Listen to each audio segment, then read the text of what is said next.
recording. We're recording. Yeah, brilliant. Thank you very much, everybody. We are still waiting for John. You were expecting. Yeah, no apologies. We are expecting that Councillor Burton. Welcome to the board meeting. We've got until 4 o'clock. I've got no apologies. I should just say that this is, I think, your last meeting of Ebbsfleet. Yep. Very many thanks for your assistance over the last year, and I hope that you enjoyed it and learned something anyway. I've done the game inside. We've got Lisanne online. I think not all of you have met Lisanne. Lisanne, do you want to say 2 words by way of introduction and maybe explain the relationship between you and Kathy as well, who I think all do know around? Sure, yes. So I returned to the department and took on this job share arrangement with Kathy in July. So Kathy works Mondays to Wednesdays and I do Tuesdays to Fridays.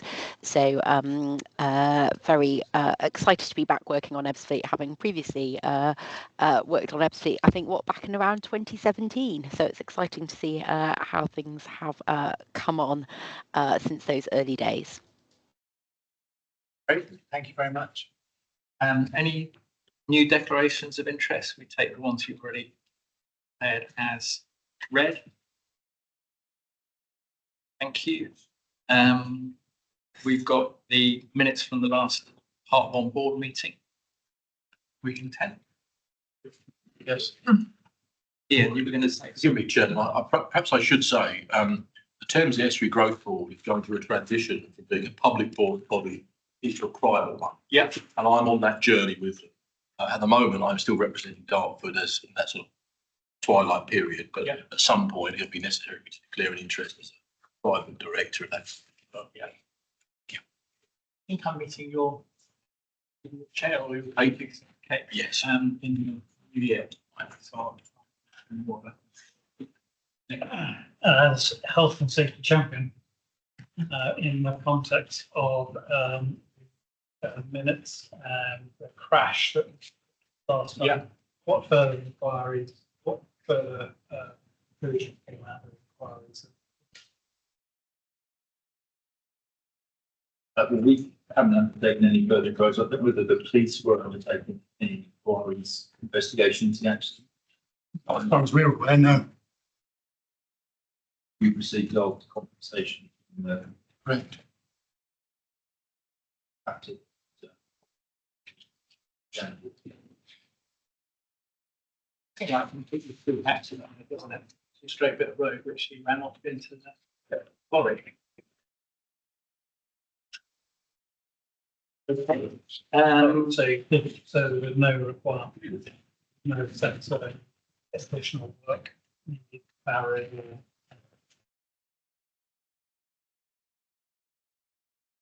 I mean, there is a crash barrier along there.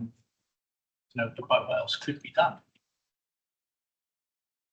Did you do any of that form in terms of the sections along the road? Thames Way. Yeah, I mean, There aren't barriers either side where the vehicle came off the road, actually. There was our perimeter fence and fairly dense vegetation, the lake side. There's no physical barriers there as such along Thames Way. Chairman, I never want to speak for government, but Lisanne has got that kind of, I can only just hear kind of face on. Is it the sound difficult? Yeah, the sound isn't great. I'll speak up. We will try and speak up. With that. At least anything with you attention. Okay.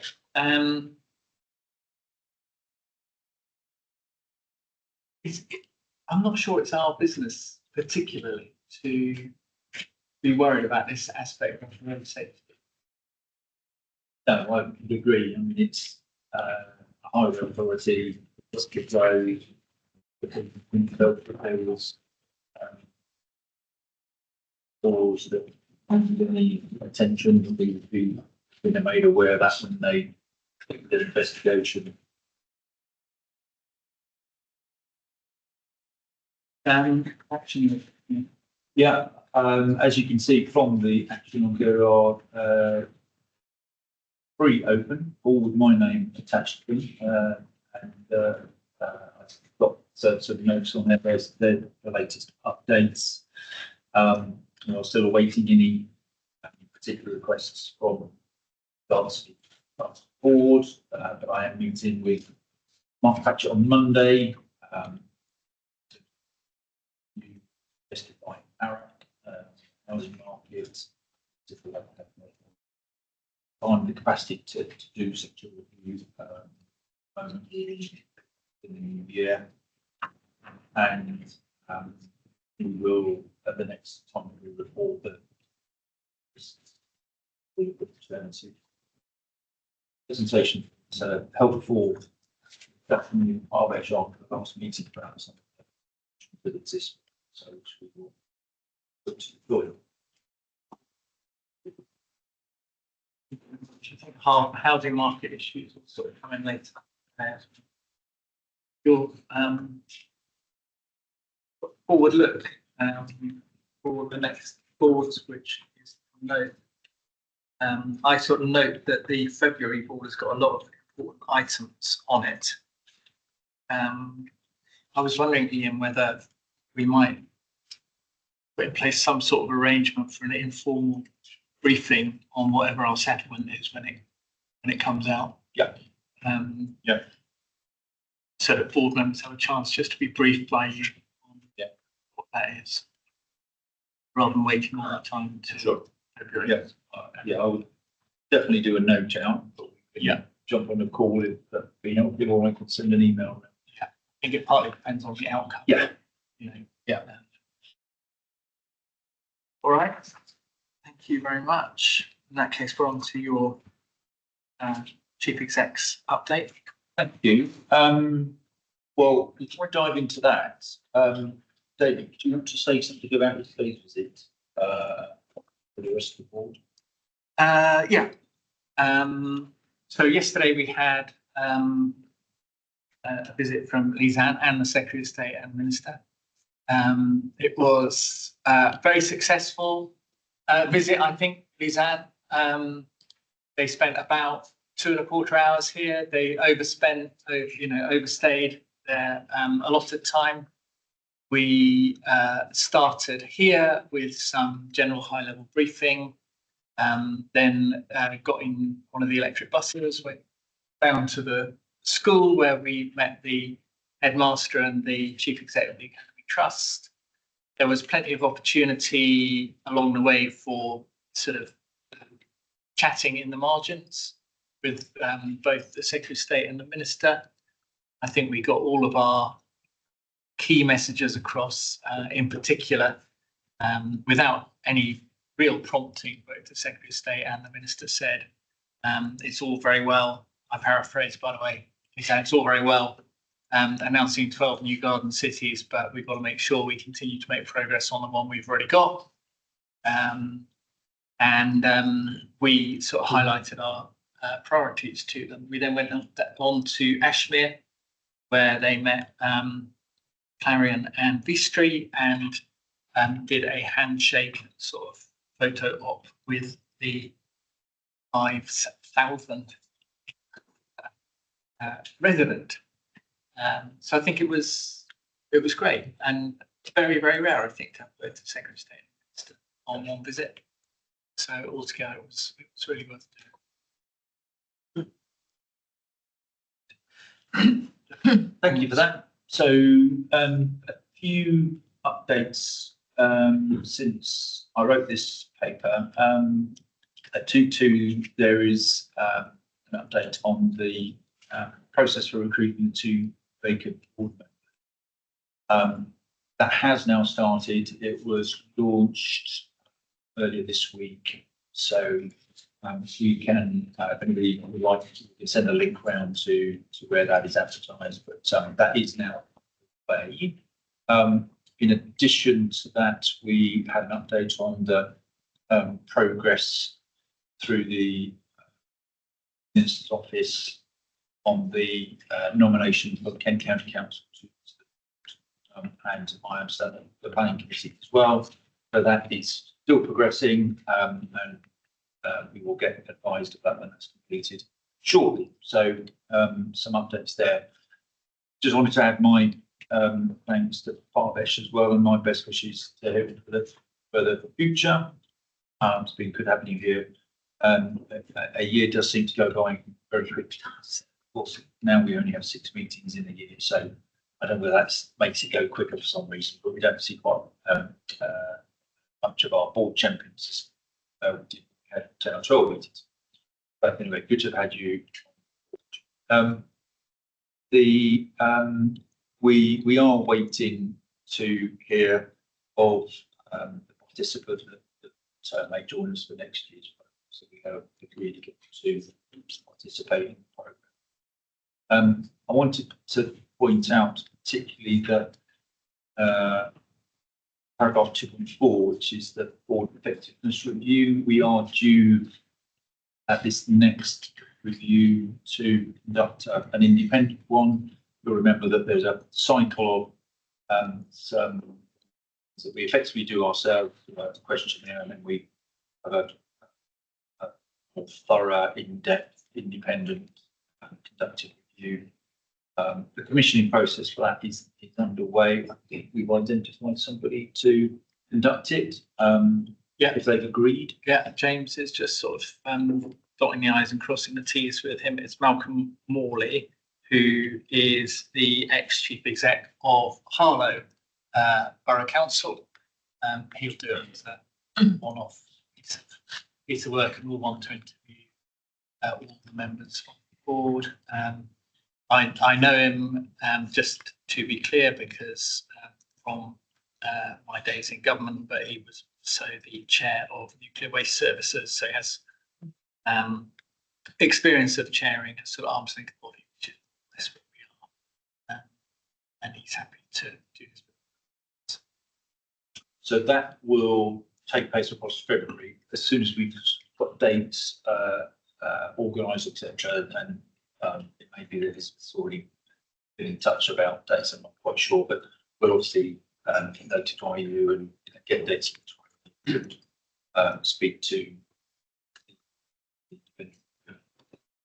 So then just a bunch of things in section 3 around spending review process, budget allocations, business plans, corporate plan. Nothing really to add to what's in the document there. I do get the sense from the probably increasing number of inquiries that we're getting for clarifications and other information that the business planning process is probably drawing to a close in the ministry, and that we would expect some news on allocation shortly thereafter. So I think it was particularly helpful for the Minister and Secretary of State to be down yesterday in time ahead of making those final decisions. So hopefully that will have helped us cement the positive impression of the work that's been done and we still need to be done. I then wanted to just turn to draw attention obviously to the Q2 performance report, which is here, and you've got the usual annexes that report on the actions that we agreed as part of this planning process, plus the KPIs. I'll say a little bit more about the KPIs in a moment.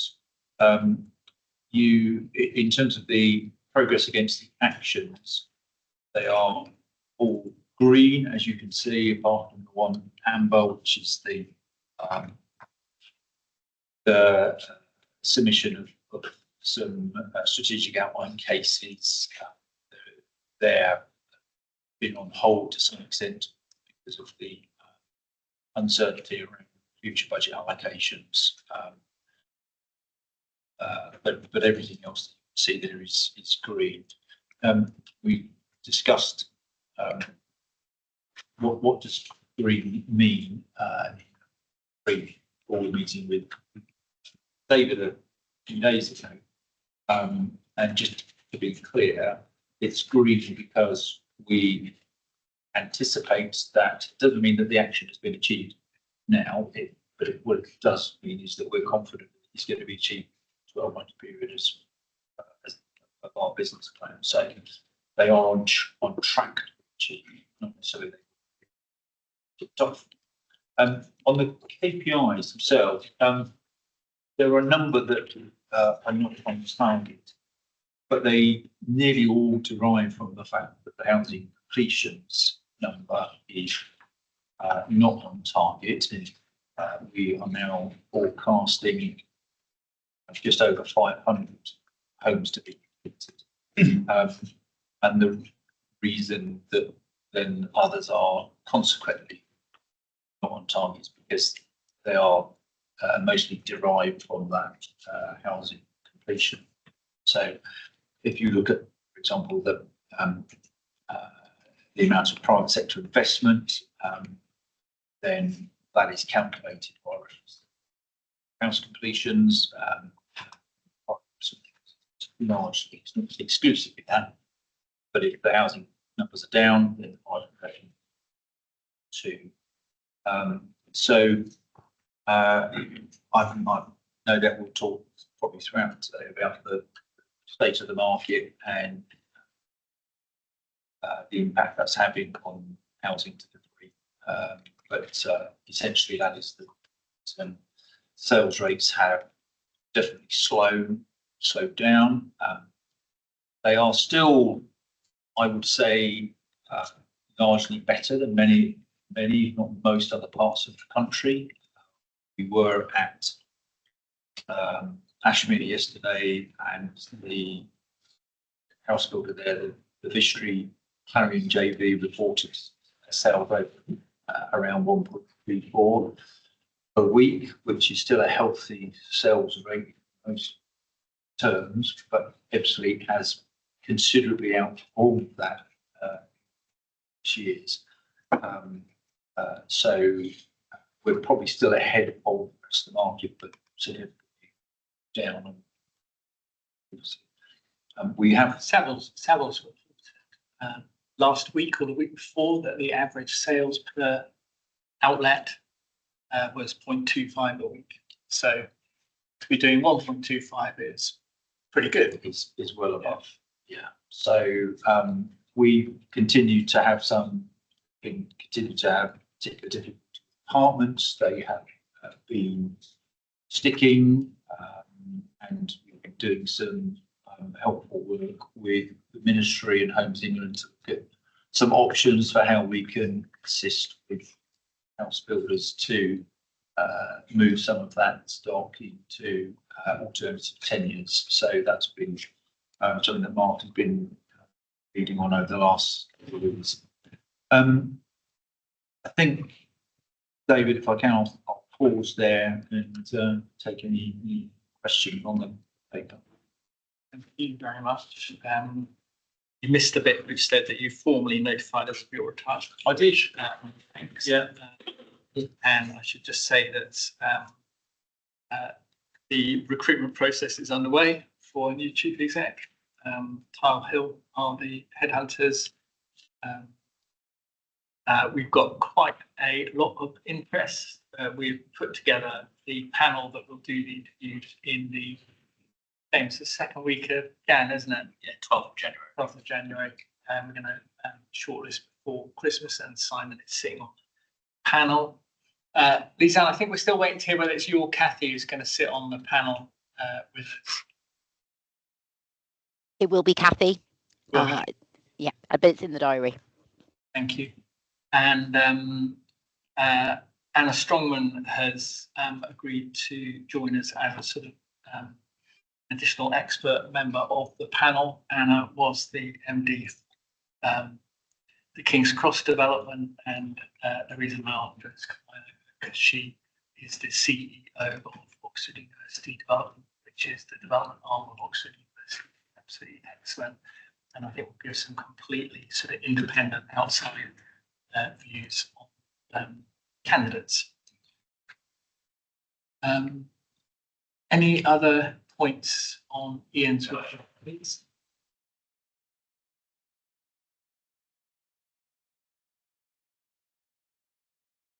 Nizam has a.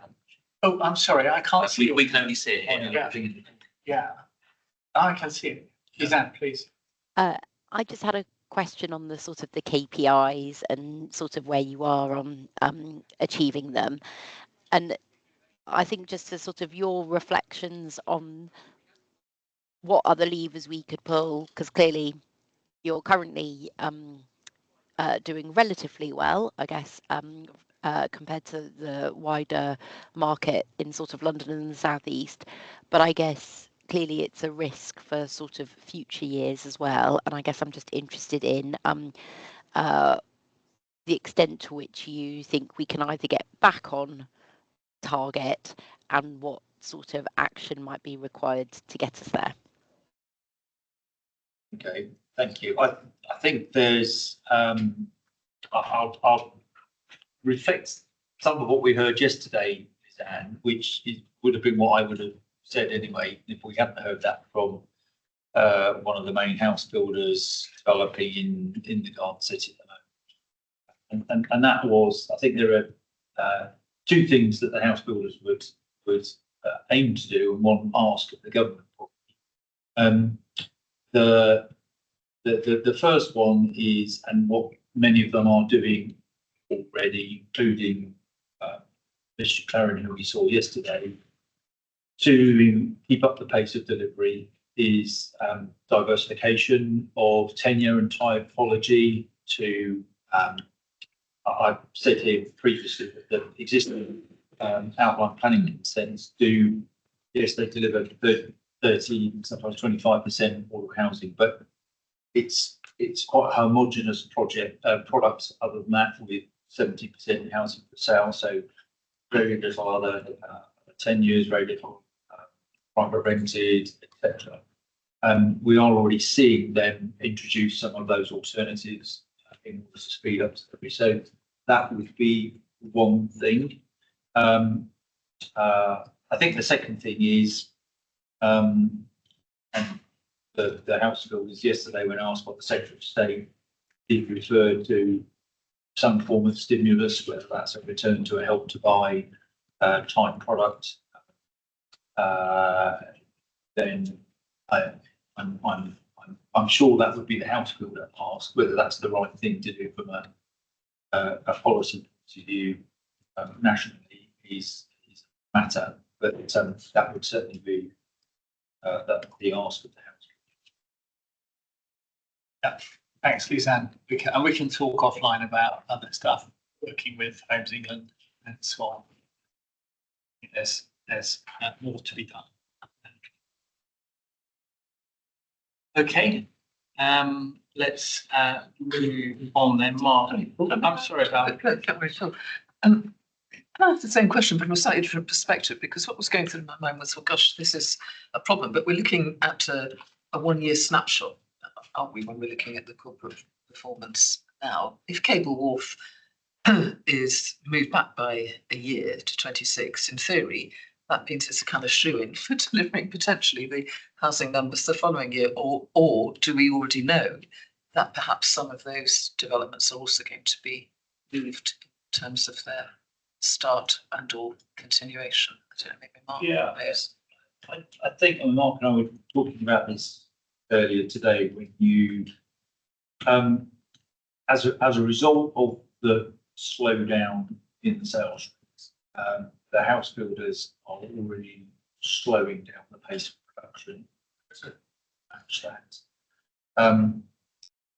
So there will inevitably then be, because that'll have lag as the slowdown production now, that results in reduced house completions, which is what we measure next year. So we're still assessing where we think the number next year will be, but I don't think we would be surprised if in the next couple of months as we finalise that, we're probably in the low 400s. Could well be for next year. Mark say more in his own report, but we are seeing some sort of positive signs, planning applications coming in, which is, you know, an early indicator that, but of course, those planning applications won't result in completions probably for 18 months, 2 years. So there's always this lag. I think this year we are seeing the first signs of market impact on delivery. It might bottom out next year in terms of a housing completion number, a bit of lag, but it's going to depend on what happens in the wider economy and. But yeah, I think it could well. Potentially, it's cumulative impact on things. Well, the same number of units will eventually get. Yeah, no, I understand that. Now, that might result in, if the sales rate doesn't pick up, then the period to extend overall completion will extend. I would expect it will pick up again, maybe not to the 14 a week type completion rates that some people have reported previously, but house building sector is notoriously cyclical. It's very difficult out there. Talk to people outside of Ebbsfleet, most other markets, it's incredibly difficult. So I think we will return to faster rates, but we are in a lot at the moment. Thank you. Jeremy. Thank you. I won't expect these, Andy, even to give a raise of an eyebrow to this comment, but we're aware of lots of other targeted impetus going on in relation to house building as the government starts to get closer to its tipping point on review of its target on house building. And we're reading things about green belt, grey belt next to railway stations, loosening of planning controls. I think it's fair to say in the past, when that's been tried, it has had an impact on big schemes like this, because builders, one thing I've learned, I'm not as close to builders as many of you are, but one thing I've learned about the big developers is they regard their market a bit like the diamond market. They only want to put so many out at a certain time. They want to protect the value of what their product is. And just because the government says we want thousands more, they will say, well, we'll go where we want really. And with these impetuses, it may lead to developers actually almost cooling off because they know they can return back to here because it's a done deal. It may well be that they will start to energetically look at some of the other impetus areas like Greenbelt, railway stations around major cities where development's been prevented in the past. So I think we just need to be a little cautious of that. I mean, the target for us is surely to reach our ambition over the planned period. I don't think we can be immune from the impact of what the government are doing elsewhere. And I think that what you'll see is house builders say, well, frankly, if there's an opportunity to build around the site, which is hugely valuable for us and always been out of reach for us through planning, now the government has said, well, go for it. I suspect that many of them will pick up sticks and with their resources there, then return here when the going is a little slower. That's just an amateur analysis. Well, I think we've got to be confident about the offer here. And I think with the school being completed and the groundworks being completed, I think it is very, very attractive. It is. And we've got our aim has got to be Ian and the team here working with Homes England and our private sector partners to keep churning it out. And I think we can influence that, actually, can use our influence to help that move along. But you're right, there's a limited amount of capacity in any types of organisations. Sure that some of these baubles may be attractive. No, it's about maintaining the right communication strategy. It is. Yeah. Perhaps we also ought to be thinking about the levers that we can pull. So things like reviving Help to Buy are way beyond us. So if one gets down to our level, I was just thinking, so diversification, one thing, we do have the ability to consider changes to 106 agreements, which could help there. The other thing you said, Ian, was on apartments that they're slow. We wouldn't want to undermine design integrity, but we can always look at whether we consent more of the type of houses that are more attractive, whether we can do that. But I think overall, massive outline planning permissions, no shortage in terms of the planning permission. It's whether we can adjust things to make it more attractive. And perhaps we should be looking at that. I mean, I know it's all rather mundane compared to the big picture, but it is going to what we could actually do. Let's move along. Mark, over to you. Planning, yes, thank you. Thank you, David. Yeah, the usual update for me, board. So section 1 looks at the development sites. I know a regular question has been about the Ebbsfleet Central section 106 so I'll dive into that now. So as things stand at the moment, Gresham will pull ahead. The Gresham document is the most advanced to the 3, and that we hope to have that completed or in a great state by the end of the week. Dartford is then next down on the list, and I think we're expecting comment back on that this week. And then KCC, there's a meeting on Thursday, so there's some bobs to discuss with KCC. Just to say a few remarks, if I can, just in terms of the conversation that was just taking place. Yeah, we have been liaising closely with the developers, so obviously we do talk to them a lot, just to try to understand if there are any sort of levers that we can pull, and we have been having conversations about sort of the form of housing and sort of the split with some of the affordable housing tenures as well. Some good conversations going on with Dan Dara of Ebbsfleet Railway on various different parcels at the moment. One item that's covered in the paper is that the Berkeley Modular Housing Factory has been sold to Axel Logistics, and I've reached out to them and hopefully be having a meeting with them in the coming weeks just to understand a little bit about their business. Section 2, the usual update on housing numbers, which I won't dwell on, but obviously things have moved on slightly since the Q2 report. So 284 completions so far during the year. Planning committee is scheduled for December. We've moved the December meeting by a week, so we're now going to be meeting on the 17th of December to then cover phase 3B at Harbour Village, Abacus Corner, and then the 4th phase for Ashmere. I've included a little update on ODP, so Open Digital Planning, and I'll be talking to Dartford Integration Councils a little bit more about any joint work we can do on that. The landscape audits have been going very well following the audits taking place over the summer. The team have been meeting independently, sort of separately, with the different developers and their consultants, and the responses have been very positive so far. And just finally, if I can, just on the dashboard, there is still an item identified about the risk around delays in consultation responses, which is something that I flagged last time. We continue to explore that. Had an update from KCC Highways yesterday, where they have secured some additional resource recently. KCC Heritage have also got some resource within the team.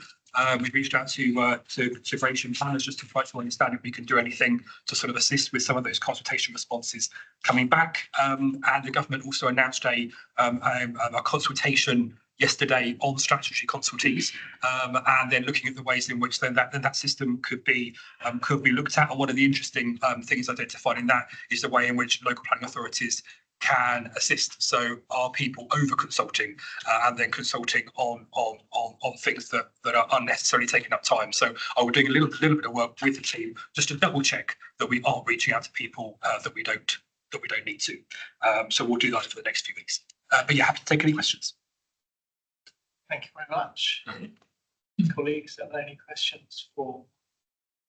Just a very brief, it's more of an observation, really. I've never understood why some consultees, because they're statutory, are given a golden corridor to delay when other people aren't. I mean, we as a council, we establish our 28-day consultation period. At the end of that, we do not unwind planning applications if we haven't received consultation responses from 6 people in the road. I don't understand why it is that we are forced to wait for consultation responses from statutory bodies. Surely it is for them to gear up their response mechanisms and rates so that they meet the criteria of the planning regs, I would have thought. But is that an uncommon view to be expressed? No, I think it's understandable. I think that, there are different statuses that different consultees have. And what we might find is that there's someone will come back on the last day and say, I'll whack in a holding objection because I actually haven't had time to look at this. So against the file, it then means it looks as though there is an objection, which we then may not then be able to then make an approval if they are objecting, and then they would then come back to us later. So that's the experience that we have at times. But different consultees have different statuses in different scenarios. But I absolutely accept the point. We need to be very clear on the reasons why we are reaching out to people in the first place, and if we are waiting on comments from people, we need to make sure that those are worthwhile waiting for. Okay. Could a third party lodge judicial review on the grounds that a statutory consultee had not responded? We obviously need to make sure that every decision is robust, and if, for example, there hadn't been a response from a consultee, we would obviously need to make sure that the planning appraisal was covered appropriately. There is a potential with that, but obviously if we did go along that route and we didn't have comments from a consultee, I would obviously want to make sure that the planning appraisal covered that point off robustly. Yeah. Thank you. You're right, they do take liberties. It might be there. So my 106 question. Okay, good. Is the viability just been dealt with on the basis of an offer at 35%? Bearing in mind that you could justify 0. The application was submitted on the basis of 35%. That's what's gone to committee, and that's what will be secured in the section 106. Yes. So yes, I note that you are engaged in design forums, which must be quite intense. Bear in mind that the changes that you're going through to deliver it in phases, etc., etc. And are you coming forward with a design and access statement generally? Quite tough. That's a question probably more for Jen in terms of what's coming. Context. Not Do you want to sorry, answer? I can answer, so in terms of what at the next stage, no apologies, we'd already set apart. Once the outline, once the section 106s are done, the decision notice can then be done. So then the next layer down is an area master plan and area design code. So there is a design and access statement in that scenario, but there is an area master plan and area design code being looked at for the whole of EC2, which is car parks A and B, as you know, and that's the content that's recently been discussed through the pre-app meetings and at the design. And the detail in that reflected the need to be able to deliver EC2 in phases. Oh yes, your plan of Eastern Quarry. Yes. Very useful, thank you. And rather than you spending 10 minutes telling us exactly when finish where, can we sometime in the next couple of board meetings actually have a session where we talk about what an Eastern Quarry has been completed, what's outstanding, etc., all the various areas, and in particular focusing on commercial that they're not doing. Yeah, happy to do that. We are starting to have some more discussions with the master developer, with Henley Camland, on the latest plans for the market centre. So that would be where the bulk of the non-residential is, in the centre of Alcadon. So yeah, I'm happy to cover that broadly. Castle Hill is done, half of Alcadon's done-ish, and about a quarter of Ashby, I would say. And are you going to talk about about the housing stats? Has that been done? I wasn't going to add anything else. Nick, if you have questions, happy to. So, well, I've just had a comment. That is, as everybody said, it's a very tough time. Tweaking our plan not going to change it in the context of the time it's going to take for matters to be resolved. Will get worse.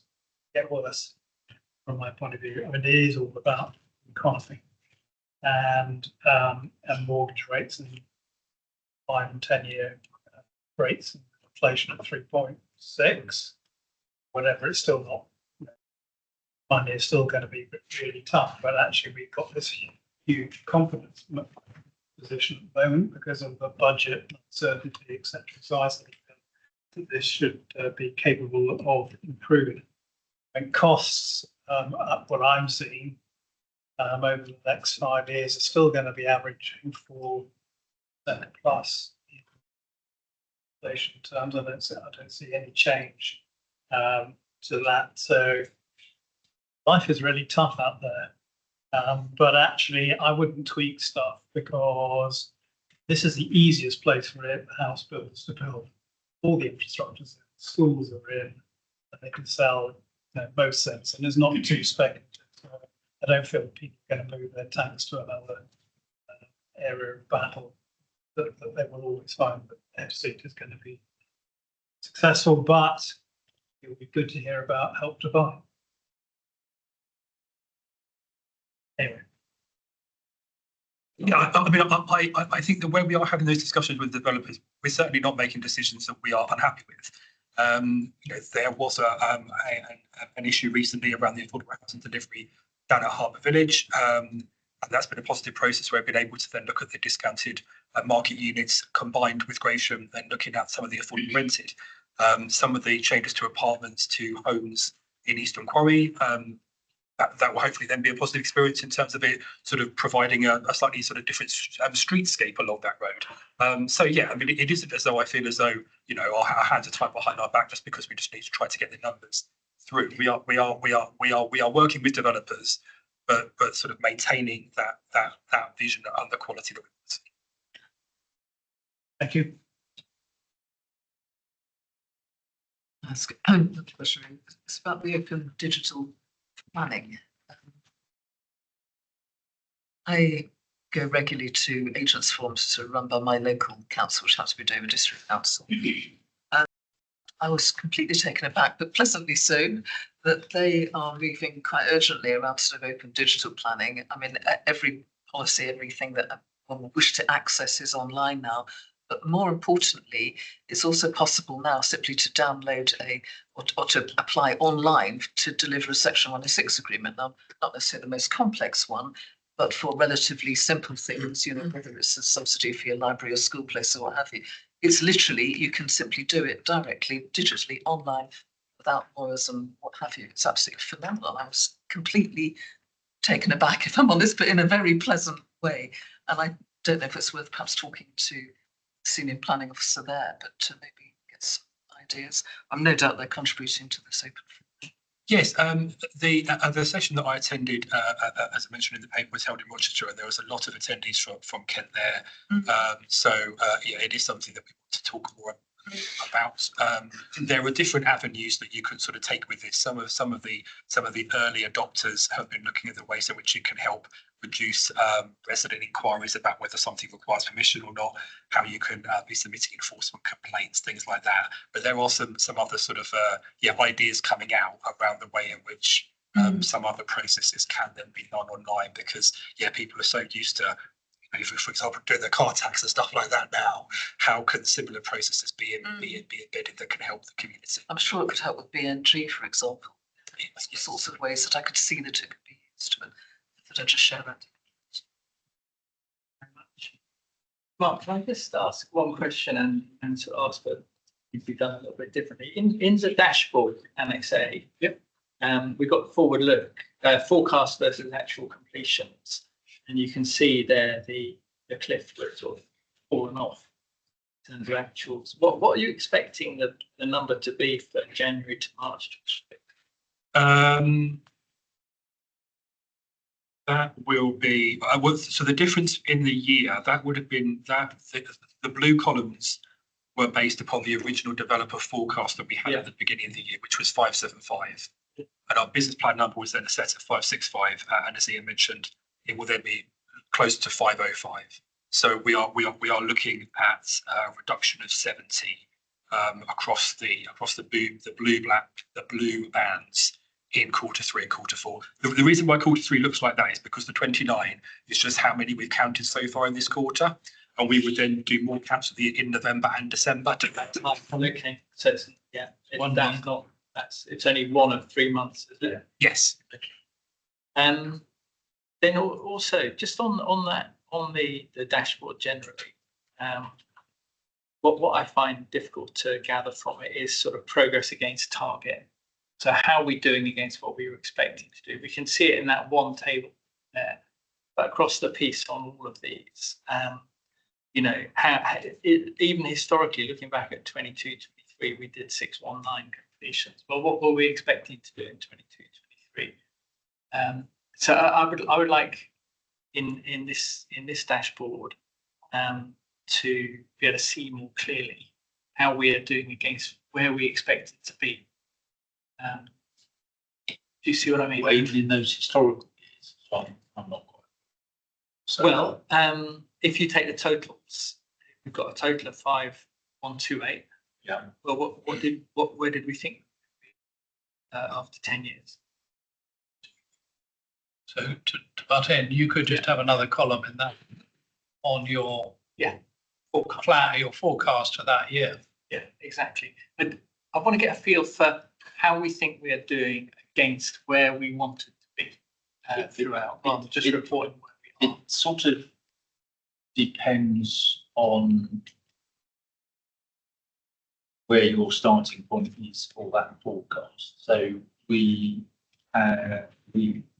forecasted in our 2 current so far 5 years that we would be at 5,000 by March 25 in that period. Missed that trajectory. Yeah. So one of your starting points is what forecast time period, but then we set targets annually in the annual business plan. So it sort of depends with what we want to be measured against the corporate plan or the annual business plans. Yeah, and I'm not proposing to design it here. I'm telling you what I feel is missing from this, which is some sort of assessment of this against target. And it's not just in this statute, but other places in this report, which I'm sure will come. Go through this. Okay, do you think that's mainly about homes or across other I areas? think we need to talk about it offline. Okay. Because Happy to do that. Thank you. One other thing on top risks to delivery. I mean, top risk at the moment is which is and sort of demand and funding would be red.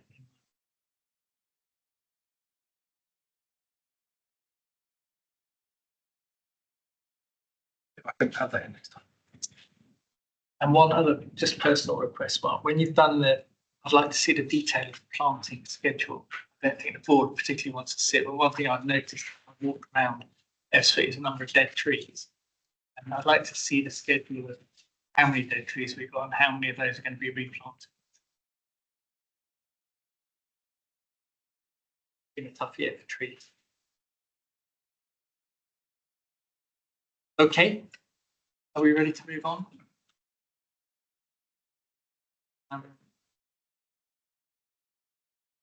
Case. Kevin, you're going to come in. Give an update. Thank you very much. No slowdown in village life in Ebbsfleet. It's still ramping up and quite a few landmarks over the last reporting period. I'll take the paper as read and just pull out a couple of highlights of interest. First of all, you'll see shared amongst you the publication of the Space in the Place report. Those of you who have been around from the early days of the Development Corporation will know we approved or endorsed this model for community infrastructure some time ago, and it has formed an internal document where we have planned the community infrastructure across the place. We've developed our own model, which has now been recognised nationally as a good practice model of how much space is required in communities to serve non-statutory uses in terms of community space. And obviously some of the developments we're doing currently, like the Weldon Heart Building and the Weldon Wellbeing Pavilion, have both evolved through this process. The model was developed with the community and for the community through intensive consultation about what people would like to have in their place. And again, because when we have visitors from many other locations, other potential development corporations, one of the things they're really interested in is community infrastructure and how you plan for it. So we felt it was timely for us then to make this an externally facing document and share our experience with others so that they could learn from it. And also, as the two buildings are nearing completion, well then, to show residents across the other neighbourhoods that we have plans for their neighbourhood as well, and people can see what's coming. So again, I've given you all a copy of that just to be sure, and it will be distributed widely in events and activities around the Garden City in the forthcoming months. Also to make you aware that the 2025 Resident Satisfaction Survey is now live. You will recall that we've agreed as a board to have that survey annually, and the survey then links to KPI on community or sense of community in the Garden City. That will run into December and we'll report it to you in January. To date, we've had about 30% of the targeted responses in, although 64% of our targeted online responses has been achieved. Most of our responses come from face-to-face and they'll be carried out over the next 4 to 6 weeks. So good progress being made. And then sort of moving on to events and activities in the Garden City, a real landmark over this period was the launch of it's called Whitecliff Lakes Park Run, but it is the first park run in Ebbsfleet. That's been a lot of planning. The Development Corporation has funded the license. However, it will be completely run by volunteers and the community moving forward. The first event, official event, had almost 100% more attendees than any other event in Kent to date. So that was quite a good start.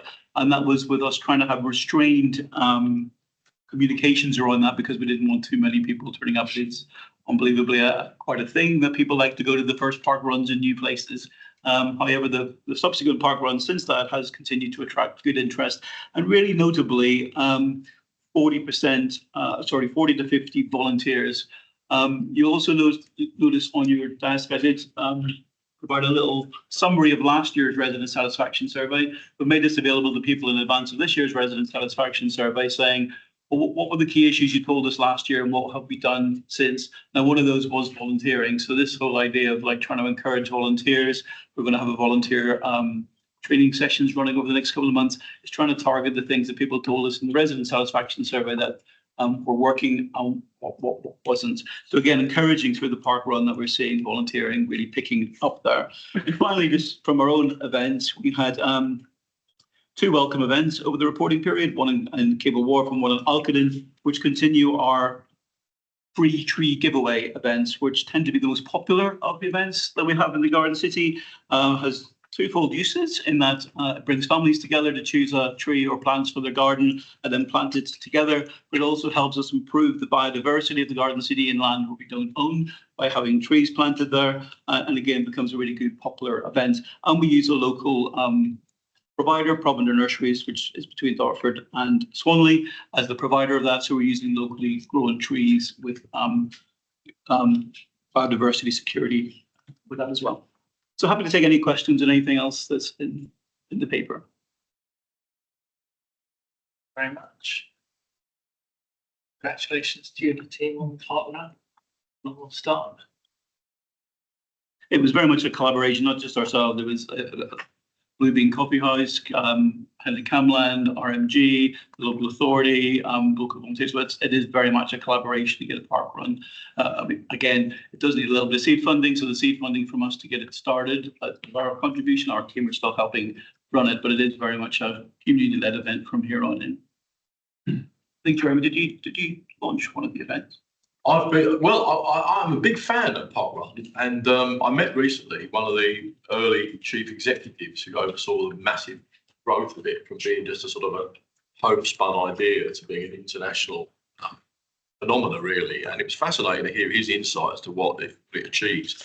I think they're magnificent. I think we've launched about 5 in Dartford. We've provided the seed funding for each one because I think it's a very good investment. It's really, really good. And it's certainly, every time there's a new park run, it encourages me to go along and watch the park run. I do that every year too. Just intrigued by this Japanese festival, Japan festival.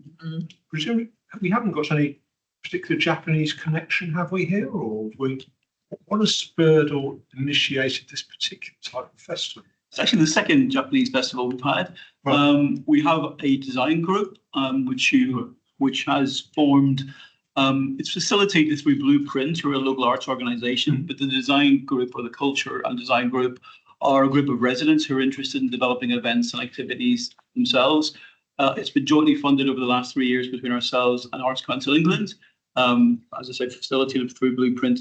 Now they decide what kind of events they want to have themselves. So they've had recently published one they did on Bollywood, for example, and they decided the Japanese festival. We had an African fusion one previously. The Japanese one they held 2 years ago, and it was so successful they wanted to expand on it this year again. You'll notice it's run this year over a number of days and over a number of venues. So they took the confidence from the first one and ran with it.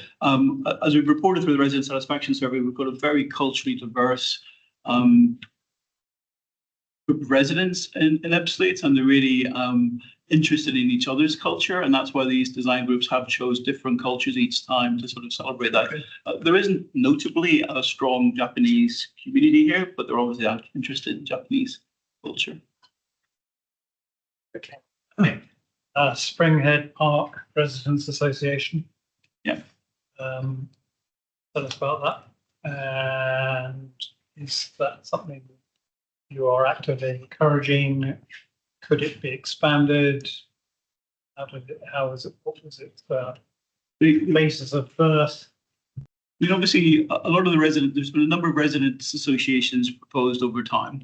Often they are a response to issues with the management companies, and that is where this one has come from in part because residents were very unhappy with the management at Springhead Park.